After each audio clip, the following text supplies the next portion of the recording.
یہ ویڈیو عراقی پرفیوم ابو الفضل کے تعاون سے پیش کی جا رہی ہے، جو کہ پاکستان میں لانچ ہو چکا ہے۔ بہترین خوشبو ہے اور اسے ابو الفضل اس لیے کہا جاتا ہے کیونکہ حرم حضرت عباس میں یہی خوشبو استعمال کی جاتی ہے۔ آرڈر کرنے کے لیے واٹس ایپ نمبر پر رابطہ کیجیے۔ شکریہ۔ بسم اللہ الرحمن الرحیم۔ السلام علیکم مومنین اکرام، امید ہے آپ سب خیر و عافیت سے ہوں گے۔ آج کی ویڈیو جس موضوع پر ہے، اس حوالے سے ویسے تو سوشل میڈیا پر اکثر بات ہوتی رہتی ہے، لیکن گزشتہ کچھ دنوں سے بہت زیادہ اس پر بات ہو رہی ہے۔ ایک موضوع جو زیر بحث بنا ہوا ہے، اور یہ موضوع ہے کہ منبر حسین پر کچھ لوگوں کا، کچھ ذاکرین کا ایسی بات کرنا، ایسے عقائد بیان کرنا اور ایسے قصائد پڑھنا کہ جن کا شیعت سے کوئی تعلق نہیں، اور ان بیانات کی وجہ سے مسلک کی بدنامی ہوتی ہے۔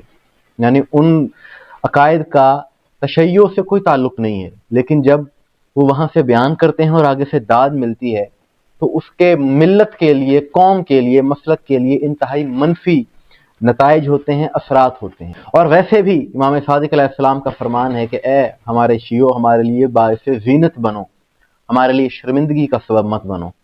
لیکن اس کے باوجود ایسی باتیں ہوتی ہیں اور ضد میں ہوتی ہیں، کیونکہ جب علماء کی طرف سے سمجھانے کی کوشش کی جاتی ہے تو بجائے اصلاح کے آگے سے ایک لڑائی کا ماحول بن جاتا ہے۔ اور یہ بھی بات یاد رکھیے کہ سارے ذاکرین ایسے نہیں ہیں۔ ذاکری تو ایک بہت بڑا منصب ہے، ذاکر حسین ہونا ایک بہت بڑی سعادت ہے، لیکن کچھ لوگوں کی وجہ سے بدنامی پورے مسلک کی ہوتی ہے۔ گزشتہ دنوں بھی اسی حوالے سے ہم نے ایک بات کی تھی، جسے بہت سے لوگوں نے دیکھا اور اسے اپریشیٹ بھی کیا اور تائید کی ہماری بات کی۔ اس میں ہم نے کچھ حقائق بتائے تھے کہ کس طرح سے کچھ تکفیری عناصر انہی ویڈیوز کا سہارا لیتے ہیں اور پھر شیعت کے خلاف ان کو استعمال کرتے ہیں۔ اسی طرح کا ایک واقعہ حال ہی میں دیکھنے میں آیا کہ ایک ذاکر کو گرفتار کیا گیا اور اس پر الزام کیا لگایا گیا؟ الزام توہین خدا کا، توہین باری تعالیٰ کا، نعوذ باللہ۔ اب یہ بات انتہائی شرمندگی کا سبب ہے کہ وہ منبر کہ جہاں سے توحید کا درس دیا جاتا ہے، جہاں پر ایسا عقیدہ توحید بیان کیا جاتا ہے کہ کسی اور کے پاس ایسا عقیدہ نہیں ہے، جیسا اچھا اور خالص عقیدہ توحید ہمارے ہاں سے بیان کیا جاتا ہے، لیکن افسوس کہ اس منبر سے ایسی گفتگو کی گئی کہ جس کا شیعت کے ساتھ کوئی تعلق نہیں، لیکن لوگوں نے، جنہوں نے مقدمہ کروایا اور گرفتار کروایا، وہ اب یہ کہہ رہے ہیں یہ دیکھو جی شیعوں کا ذاکر ہم نے گرفتار کروایا توہین خدا کے جرم میں۔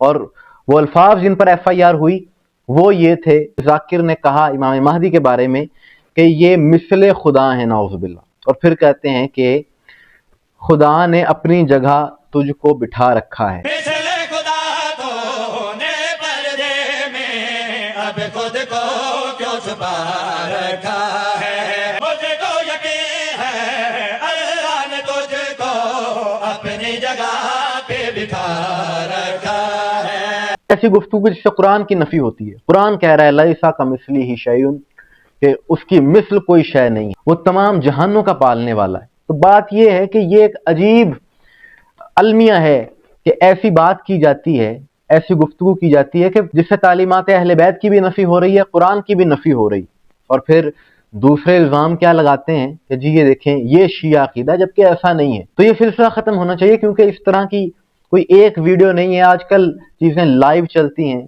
ساری دنیا کے سامنے آ جاتی ہیں، اور جب بہت سی اس قسم کی ویڈیو سوشل میڈیا پر آتی ہیں جو کہ آ رہی ہیں، تو یہ ملت کے لیے نقصان دہ ہے، قوم کے لیے نقصان دہ ہے۔